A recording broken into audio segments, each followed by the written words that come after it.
This is Sweden, home to a little over 10 million people. But all of a sudden, it's trying to get rid of 250,000 residents. Will it do that the hard way or the soft way? It's chosen some highly unconventional tactics, and one of them works roughly like this. A regular person in Stockholm is stopped by government workers and told he has become unwanted in Sweden. He's offered $37,000 along with assistance in preparing his documents on the condition that he leaves the country.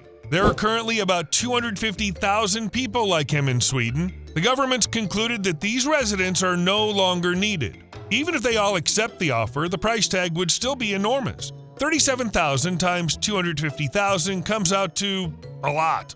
Still, Sweden appears very serious about this. It wants to remove these residents quickly, and this is what that plan looks like.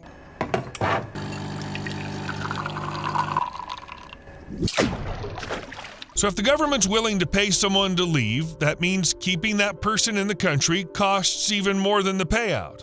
In other words, the government sees the whole situation as too expensive. That's exactly why Sweden decided to take an unusual step. Starting in 2026, people who voluntarily agree to leave the country could receive up to 350,000 Swedish kroner. That's about $34,000 to $37,000. That raises another question. Why pay so much? Tens of thousands of dollars just for someone to leave? That sounds almost too generous. The government had already tried encouraging people to leave before, but almost no one took the offer, which means the payment was simply too small. It couldn't outweigh the advantages of living in a country with strong social benefits, safety, and stability. And that's true. Sweden has actually had a program like this for a long time. Since 1984, migrants had been offered about 10,000 Swedish kroner, roughly $1,000 if they chose to leave voluntarily. But hardly anyone knew about it, and very few people used it. Now the government's decided to raise the payment by about 35 times. So the cost of voluntary departure will be about $35,000. We don't have that kind of money. You don't get it. We're the ones paying you. That leads to another question. Why did the idea of paying people to leave appear in the first place? Usually, migration policy works the other way around. People are helped to stay and build a new life in the country. But that only works when integration is going well. You know, when people find jobs, learn the language, and gradually become part of the economy. The problem begins when that does not happen for years. A person may live in the country the whole time and still never truly fit into the system. When that happens, the government has to start looking for other solutions. And that's exactly what Swedish authorities are now saying openly. According to them, a significant share of migrants still has not become part of Swedish society or the workforce. The next question is, how did the country end up in this situation at all? For years, the Swedish model was seen as one of the most successful in Europe. To understand that, you have to look at the scale of migration. Any system is built to handle a certain number of people. Schools, language programs, the job market, and social services simply cannot absorb an unlimited number of newcomers forever. And when the flow suddenly increases, the system naturally starts to overload. It just cannot adapt fast enough to the new reality. Starting in the 1990s, Sweden took in large numbers of refugees from Syria, Afghanistan, Iraq, and Somalia. For example, during the Iraqi crisis in 2006 and 2007, nearly half of all asylum applications filled by Iraqis in the European Union were submitted in Sweden. That's a lot of people. But Sweden was long considered the gold standard for a humane and progressive migration policy. The country accepted refugees, granted asylum, and invested heavily in integration programs. So what went wrong? Looks like the country simply hit its limit. This became especially obvious after the migration crisis of the mid-2010s. After 2015, Sweden was among the EU countries with the highest number of refugees per capita. Today, about 24.9% of the country's population is of foreign background, and 32.3% have at least one parent who was born abroad. Okay, but why did integration turn out to be so difficult? Sweden spends a lot of money on language courses, education, and support for newcomers. In any integration process, the key factor is employment. When a person has a job, they learn the language faster, begin supporting themselves, and gradually become part of the economy. The problem begins when there is no work. Then people can remain unemployed for years and become increasingly dependent on welfare. You can probably guess what happens when a migrant isn't working, right? Over time, that creates a widening gap between different groups in society. And the data backs that up. Unemployment among migrants in Sweden is significantly higher than among people born in the country. So why do so many people still struggle to find work?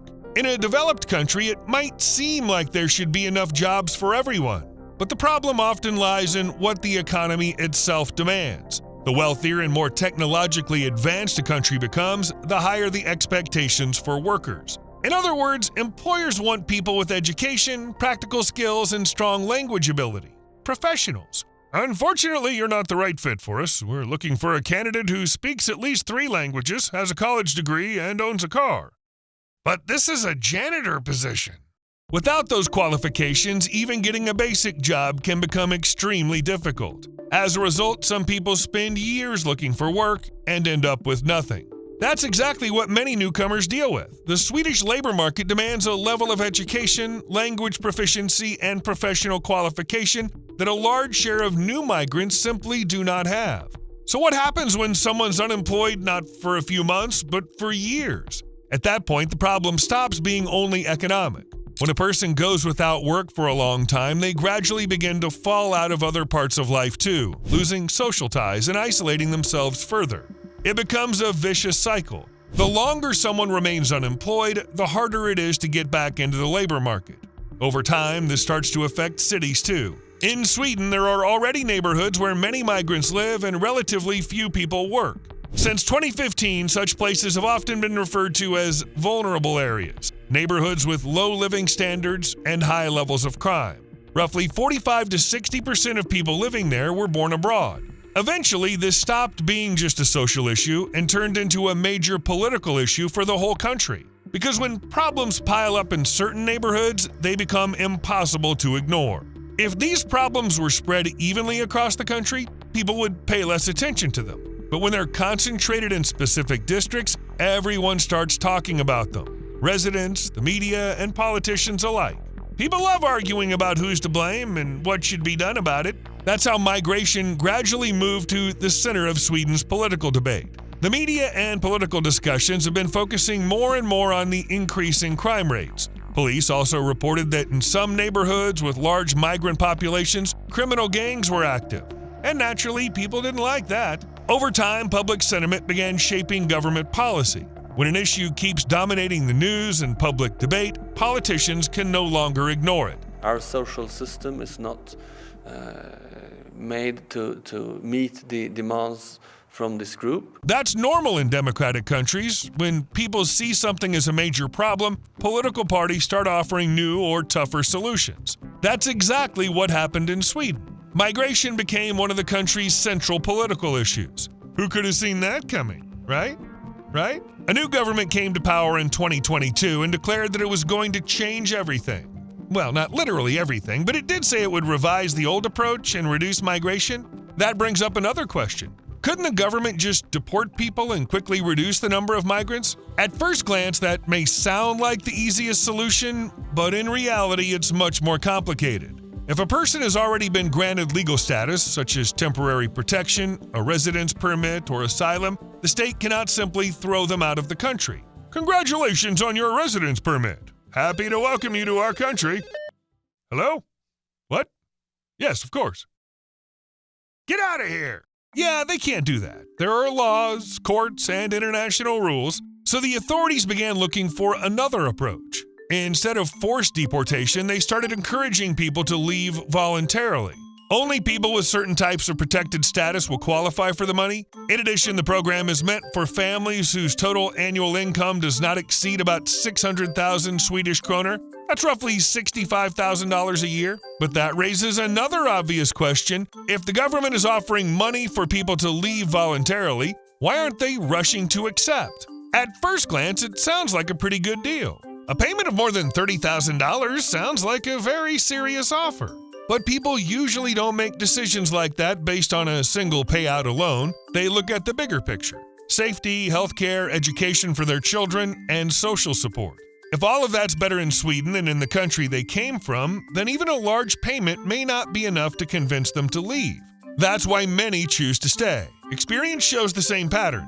Sweden has had voluntary return programs before, but very few people use them. and they had almost no impact on the overall number of migrants. There's another reason too, and migrants often say it openly: fear of going back. When someone seeks asylum, it usually means that returning home is unsafe for them. The reasons can vary: war, political persecution, or simply instability in their country. If those problems have not gone away, money's unlikely to change much. People are thinking not only about themselves, but also about the safety of their families and children. In that situation, even a large payment can feel far too small compared to the risk involved. Are you considering returning to your home country? Probably not. That's why many people do not see return as an option at all. This is especially true for people from Syria, Afghanistan, and Somalia, where conflicts, humanitarian crisis, and other serious problems haven't gone anywhere. But then a practical question comes up: what happens if someone takes the money to leave and later decides to come back? Without clear rules, a program like this could easily turn into a simple money scheme. A person could technically leave, collect the payment, and then apply to re-enter later. To prevent that, the government introduced restrictions from the start. Otherwise, the whole idea of voluntary return would lose its meaning, so the program includes an important rule. If a person receives money for voluntary departure and then moves back to Sweden, they must repay the full amount to the government. Is this fair? Fair enough. But how do you stop people from finding loopholes? If the restriction applied only to one country, there would always be ways around it. For example, a person could leave, collect the money, and then try to come back to Sweden through another European country. Borders inside the European Union are fairly open. Moving between countries there is much easier than entering Europe from outside. So a simple ban on returning to Sweden wouldn't be enough. That's why the rules were made stricter. Anyone who takes the payment to leave must remain outside the entire European Union. If they move back to any EU country, they'll have to repay the money they received. But even with rules like these, the new policy's still stirring controversy. On the surface, the idea seems simple. The government offers financial incentives, imposes restrictions, and tries to reduce the number of people who failed to build a life in the country. Still, it's hard to say in advance whether it'll actually work. These kinds of decisions are debated not only by politicians, but also by experts, economists, and researchers. And once specialists start expressing doubts, the issue quickly turns into a public controversy. That's exactly what's happening right now. Everyone's arguing. One government study even states that the voluntary return program may fail to deliver the expected results and, overall, may not be especially effective. There is, however, another layer to this: local authorities. Any government program only truly starts working when cities and municipalities support it. They're the ones who interact with residents, provide services, and explain the new rules to people. If local administrations disagree with the central government's decision, putting that policy into practice becomes much harder. The law may exist on paper, but in reality it ends up being implemented slowly or barely at all. Something similar has happened with the voluntary return program. Many towns and municipalities are openly skeptical of it. As a result, more than 130 out of Sweden's 290 municipalities have said they are completely unwilling to actively help promote the program. Why? I'll explain. I need to see a doctor. The earliest appointment is in 2 years. Sorry, we're short-staffed, but I've got a knife stuck in my back. That's why many municipalities are treating the program cautiously. They say that immigrants have already become an essential part of elderly care and the healthcare system. For example, about 53% of nursing assistants in Sweden were born outside the country, and many of them arrived within the past 10 years. At first glance, the situation seems a bit puzzling. If many migrants are working and contributing to the economy, why would the government pay people to leave? But the reality is much more complicated. Different groups of migrants affect the labor market in different ways. Some quickly find jobs, learn the language, and become part of the economy, while others remain unemployed for years and continue living on benefits. That's why the government distinguishes between these groups. The new program's not aimed at all migrants. Its goal is to offer voluntary return to those who, even after many years, have not managed to integrate into the Swedish labor market. It's basically like saying, well, if things didn't work out here, maybe try somewhere else. Goodbye. Families are another important issue. The decision to leave is rarely made by one person. Most often it involves parents and children who would all have to change their lives at once. If the program only accounted for adults, it simply wouldn't work for many families. Moving means new expenses, housing, schools for the children, and the cost of starting life in another country. So the support needs to consider the entire family, not just one individual. The designers of the program did think about that and included additional payments. For every child, the government is willing to pay 25,000 kroner, about $2,700. But wait a second. If every family member receives money, a large family could end up getting a huge amount. In that case, the program would quickly become too expensive for the government. That's why such payments almost always come with limits. Whenever financial support depends on the number of people, a maximum cap is usually introduced. This is necessary so that the costs don't grow indefinitely. Even if a family is large, the total payment cannot grow indefinitely. In Sweden's voluntary return program, there's a ceiling. One family can receive no more than about 600,000 kroner. That's roughly $65,000. Look, it says here you can get $65,000 if the whole family leaves Sweden. Should we go? But we're Swedish. There's another important factor that influences people's decisions, the chance of gaining permanent status. Many migrants view life in a new country as a long journey. If there's a chance to eventually receive permanent residency or citizenship, leaving becomes far less attractive. People often prefer to wait for a decision on their documents. That kind of status provides stability and full rights to live in the country. In that situation, return programs don't look very appealing. Even $60,000 is small compared to an EU passport. According to government estimates, hundreds of thousands of migrants in Sweden are currently waiting for decisions on permanent residency or citizenship. In other words, their applications have already been submitted. In 2024 alone, the Migration Agency received nearly 50,000 new citizenship applications, 49,580 to be exact. Things are gradually getting quite complex. On the one hand, many migrants have already received legal status. That means the government cannot simply deport them without serious legal grounds. On the other hand, the migrants themselves are not exactly in any rush to leave. So the government really doesn't have that many options. In a situation like this, the authorities start looking for softer ways to influence people's decisions. If they can't force people to leave, they can at least try to make leaving more attractive. That's basically how the idea of cash payments for voluntary return came about. What else could they do? But the main question is whether this program will actually change anything at all. Sure, the money sounds tempting, but for people leaving to make any real difference, thousands would have to go. If only a handful agree, it barely affects the overall numbers. That's why many experts are skeptical about the idea. They point out that similar programs have been tried before and did not produce much of an effect. And the numbers back that up, by the way. According to the Swedish Migration Agency, in 2023, out of 70 applications for voluntary return, only one was approved. Even with all those doubts, the government still decided to launch the program. And you know why? There's a little, well, let's call it a trick.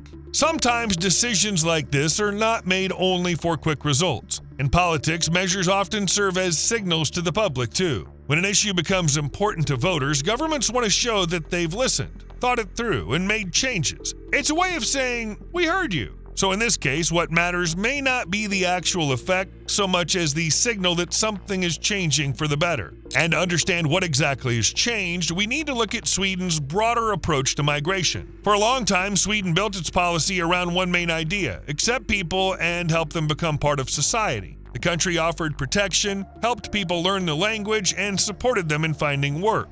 We talked about that at the very beginning of the video. The assumption was that over time, people would become integrated into society. But gradually, that approach began to shift. The experience of recent years pushed the authorities to rethink their priorities, and now the goal is being framed differently. Instead of focusing on taking in more migrants and helping them adapt, the government is increasingly focused on something else: how to reduce the number of newcomers and how to encourage some people to leave. The changes in Sweden look pretty significant, but an important question remains: is this happening only there, or are we seeing something similar in other countries too? In general, migration policy rarely changes in just one country all by itself. Governments pay close attention to what their neighbors are doing. If a certain measure seems successful, other countries are quick to copy it. That's why Sweden's reforms are often discussed alongside the experience of other Northern European countries. Denmark gets mentioned especially often because it started tightening its migration policy even earlier. Fine, copy my homework. Just don't make it too obvious.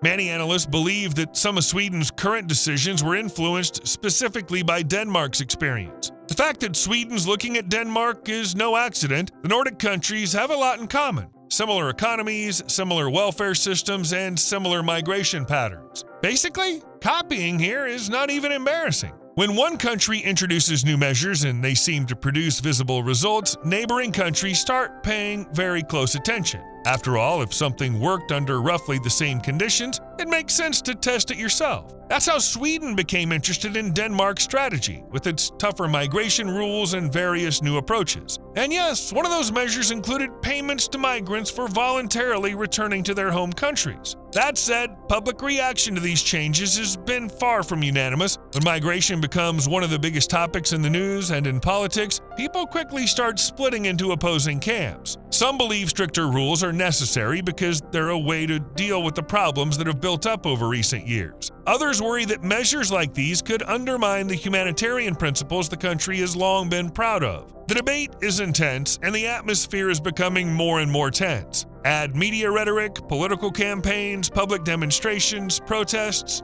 Everything you would expect to happen during a major shift in migration policy is already happening in Sweden. And even if the program works and some people really do leave, a broader question still remains. What happens next? After all, migration rarely depends on the decisions of a single country alone. People leave their homes for reasons that lie far beyond European politics. If those reasons don't disappear, then the flow of migrants will not disappear either. It may shrink or change direction, but the root cause of migration remains. As I mentioned earlier, many of the migrants who came to Sweden over the past decades were fleeing regions affected by war, political instability, or severe humanitarian crisis. And honestly, almost nothing has changed there. And sometimes you hear a very simple proposal: close the borders and stop migration. But in practice, that's almost impossible. Sweden's part of the European Union, which means it has to follow common EU rules on migration and asylum. Because of that, individual countries cannot just make radical decisions and completely shut themselves off. But even if we imagine migration dropping sharply, that still wouldn't stop changes inside the country, because the migrant population is also growing naturally. People with migrant backgrounds are, on average, younger and more likely to have children. So even if fewer migrants arrive, the number of people with foreign roots will still keep growing. And in the end, the simplest question remains: what happens next with this policy?